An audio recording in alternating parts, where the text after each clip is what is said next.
bw'oba oyagala okulaba omuntu gw'otalabangako mu ggwe olina okwechalenginga n'okola ky'otakolangako. If you want to get something you've never gotten, you do something you've never done. So njagala kwepushinga n'echallenginge kubanga nyina sho gye nyina mu mutwe nze nganze gye manyi gye nsobola okukola gye sikolangako. So njagala kumanya kisaawe kye kyaŋŋaana ne ngenda mu Serena. Njagala ng'eri closed bulungi nnyo nga sound esigala omwo lights njagala kulaba kikyenyiza kukola in a closed place like Serena kubanga byonna bye nnyina mu mutwe tebikola bulungi mu kisaawe. Kati ate nga bw'onaalaba nti omusota guyubula skin yagwo ne mu kuyubula nange ne mu kuggyawo skin ya shibooli ngenda kutandika 33 omwezi ogujja ntandika emyaka 33 natandika okukola ku myaka 15. So sikyalowooza kye kimu sikyayagala bintu byebimu ebintu byenjagala bikyuseemu ng'era omuntu yenna akula waaba okula si kwa buli omu naye waliwo abakula. Kati nze nkula buli mwaka nkyuka. Kati wano wendi mpulira nga njagala kukolayo kintu kyesikulangako ate era ntapinge ne mutwe gwange ku ki bulijjo kye njagala okukola kyesisobola kukola nkikole mu Serena. So njagala kulabako mu Serena yinza kukola ki. Owenyininyini awo weeyogeredde ku ky'emyaka n'ogamba otaninga 33. Next month we was also kukyogerera wano. Just recently Helen Lukoma yawezezza yatugambye agenze mu 40 plus. Just mwagala nnyo. No, there is one thing. Omuntu yenna aweze emyaka 3 plus nze manyi abawaka n'emyaka ekibasumbuwa. Ogenda n'ojjukira nti gw'olina egyo emyaka n'egisingako ne tonnakola bintu byenkuzi. Kati n'owulira ng'olina kuwakanya myaka gyange okwewuliza obulungi. Kati kino kyekiriwo. Don't make yourself comfortable by denying the reality. The reality is nina emyaka 3. Kati gw'oba oyongerako emeka kiri. I'm 33. I joined Obsessions in 2007. Helen gwe yagijoining. Mumanye facts zammwe nze na joining Obsessions nga ne Jangu ewedde hit ya na replacing a Clio in 2007. I was 17 years. Do the math. Tugende ku kibuuzo ekirala tutuddamu byagala Kawalia bajjemu obwo obuntu Sheebah, are you around? Now you will evolve okula tosigala mu kyekimu ng'okola ekintu kyekimu emyaka gyo gyonna gyogenda okuba ku nsi. Bw'oba wali oyagala nnyo ebbaala ogenda okulaba ogenda myaka 4 plus ng'ogamba ti kino nakyo tekyagasa. Bw'oba wali mwenzi nnyo ng'omusajja ngano bannanga bakazi bombadde nabo naye banzimbye. So bakiyita kukula. Si myaka to chase you but to grow up. Omanyi abantu bangi bongerako emyaka naye tebakula. So for me I'm talking about growth and maturity. So nkuze ebintu byenjagala binene. Njagala ebintu bingi naye bibanyonyola tegeeza kitegeera nyina eryato limu naye njagala ogwatunga 3 nga buli kamba gutwala abantu 10 ebyo nanyina obikolerera ate siyinza kukola bintu byebimu okufuna besifunanga nyina okukyusa. Okay, right there. Jani yange n'omwami oyo very good era nga bulijjo lwakuba tugaana naye buli omu alina wakutuusa kino kiggwa neweeyongerayo. Kati mwami Jeff yantuusa emyaka 9 gitwakola ffenna naye ne mutuusiza we namukola ki namutuusa kati essaawa era nga bonna kugambe ng'omuntu akula neyongerayo with all due respect. Ekirala Okay, in that note, omusajja n'akimpa yakimpa yasayinga omwana muto young talent akitinganga gwe asawundinganga gwe kimanyi ekyo kino tukiyite nti nzita competition ekyo mbadde sikimanyi bwe yasayininga omwana asawundinganga nze honestly nze ndi muwaldi yange va kubinkwatako era kumakyagenda kati already I'm adding on company to company I'm too busy. So ebintu ebimu sibimanya ate era ebintu ebimu tibimalira nnyo nga bonna bagambi abawagizi tulina bangi era omwana we gwe yasayininga asobola okufuna abawagizi be ali nange nesikaza abalala tewali nnyo kyetulwanira buli omu akola omulimu gwe afune kyalina ekibuzo kyayagala okugjayo nti kiringa wonaakwata siku kyakutorekodi nti n'okwata replica kitegeeza nti n'omuntu n'akuwozaamu. I'm the original copy to never change. Why are you threat to many female artists and male artists apparently? Why am I a threat to both of them? I'm very focused. My eyes simanya ebisigadde byonna bibeera background noise naye amaaso gange gali ku goali yange. That's why I scare everybody. Yes, among among your goals, omwami webe yagala nnyo sheebah twistwako because yazaddeyoko ku mwana sheebah twistwako because twamuleko ku Valentine. When are we seeing that evolution in him?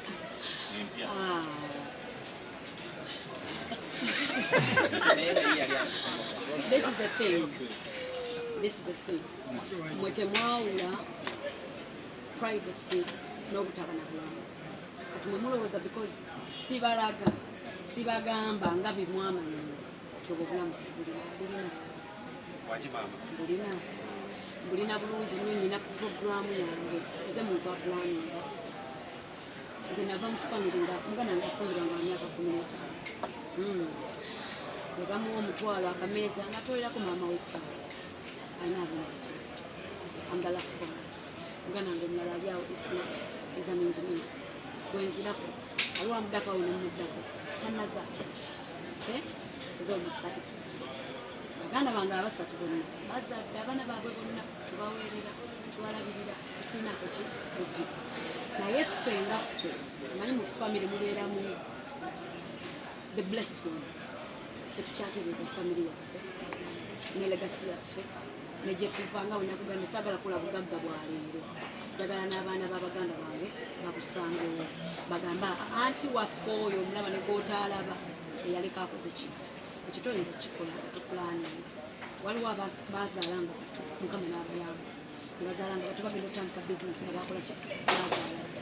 Nze unfortunately nasalawo nti nsooke business then after when figuring out ngamba nti eno essaawa etuuka ngende mu kuzaala because trust me okuzaala kya butonde bwa mukyala buli mukyala ekujjako just katonda yagaanye ate ng'ennaku zino buli kimu kisoboka omukyala wakuzaala anytime. That's waliwo ffe abakyala ab'enjawulomu titwekulaningira ddala okulaki neweezaala. Nze ninga omwami ninga omusajja in a way of thinking temumala gazaala ate era bwe mumala gazaala mumanyi mwe lwaki mumala gazaala oluusi si mmwe mutuula naye kati nze bwenzaala egyo emyaka ebiri kikoze ki gifudde saagala kuta naye bwe nnatuka nempulira nga newenjitta tekinkosa but saagala tambulira ku society munteeke ku pressure nzaale okubalagako mbunzaale sigenda ekyo kikola but I will have kids because I love kids so much. Naye ekya famire kyo togenda kiraba sigenda fumbirwa saagala balinga of course kozi bameka abazaala bakafumbirwa mbu kive nnyo nze ngenda okusooka okikola nze ndinakyeyombekedde nedda mukwano kawondo kakuba eddinisa gabaloweze bamutwala mu muzigo nze neezimbira kiba kitegeeza nsazeewo ani gwenzaddemu ate ekyo nakyo tekisobola kyogezako tugamba muno ojafuna musajja wakuzaalamu siwabulayo okuzaalamu njafuna musajja nga ntegeera ayinza n'okuba olwedde waali nga ntegeera ategeera flow yange ama mukyala wange nomulaba byobufumbo si byali kati nandisaananya obufumbo abasajja gye bali nga nabo obufumbo si bwe bakola ki naye ate nga ajja kwagala mukyala we naye ng'abeera wuwe nawe ng'obeera wuwe so buli mukazi alinayo bbaawe olw'embeera ze. There is a man for every woman and there is a woman for every man. So wali omusajja binganze agenda okuntwala. Sheebah, another question. Okay, I'm getting out of my ovaries. That's it. Get out of my ovaries.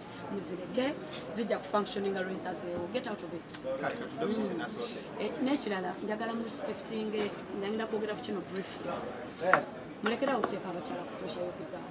Lwaki? Tomanya struggle gy'ayitamu. Jateeka omukyala ku pressure nga abadde agezaako emyaka 4. Bwe tomanyi kyoli mumukola omukutule buliwo omuteeka ku ki so eyo topic mugirekenga omukyala asalibwako ki azaale lwasazeewo kola ki so it's a very sensitive topic nze mukimbuuza nekiddamu because I'm okay with it but it won't be okay for every woman. Sometimes ojja kwogera n'omukyala ng'abadde astrugglinga oba abaana be bavaamu naye nga gwe tomanyi so eyo topic mugirekera abakyala. So to worry you. My worry is failing. Failing. For me, failing is my worry. Waking up in the morning, mama wange ankubira oba alinamu ekizibu nga sinza kimuyamba. Failing. Teri musajja yantuusaako kizibu. Waliwo omusajja ya crossinga line yatalina kola ki crossinga.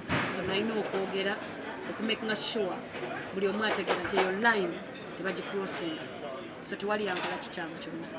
Ekyo nkyogedde over and over and over. I wasn't raped, I wasn't touched, but I was disrespected in my space. Waliwo space y'omukazi gyotalina kugendamu batolina kugendamu. That's it. Kale twogere ku concert dance. Before nga tunagenda ku concert. Balabanga bakwetoolodde abasajja abagamba nti baali bakuwambirwa Nyambala. Ati ani gwe bakwata ate tebawerekera ne bateeka mulambo gini mwamulabawa. No. No, I was protected. Abo bali ba CID ba Dubai bawarabu bali protectinga until I leave Dubai bali bagala making sure and okay. That's it. Era babeerawo paka airport paka ibala banga nibidde. That was their job. Just protecting me. Akutugaite manyi kubanga abayimbi batono betulabanga CID beyonge bawerekera. Well, oyinza giyita favor. Gemanyi. Thank you so much.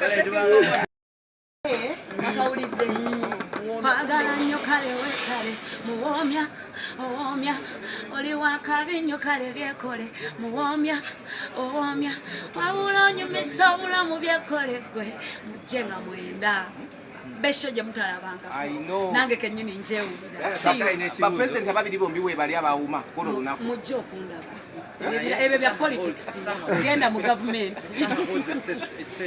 in my heart. You know why? Let me explain. That man is kind. Omusajja oyo wakisa saha era mmwe muyinza okusuulasulamu ebyammwe byemwagala tebinkwata naye oyo kyali wange bro nga bonna abayinzaalibwa ne isma naye bwe ŋŋamba nti nyinamu obuzibu newemba sinabumugamba abeerawo alinga kabakko.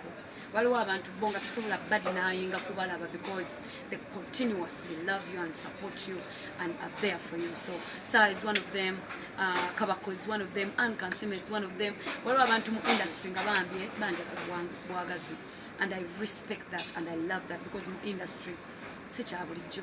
So thank you.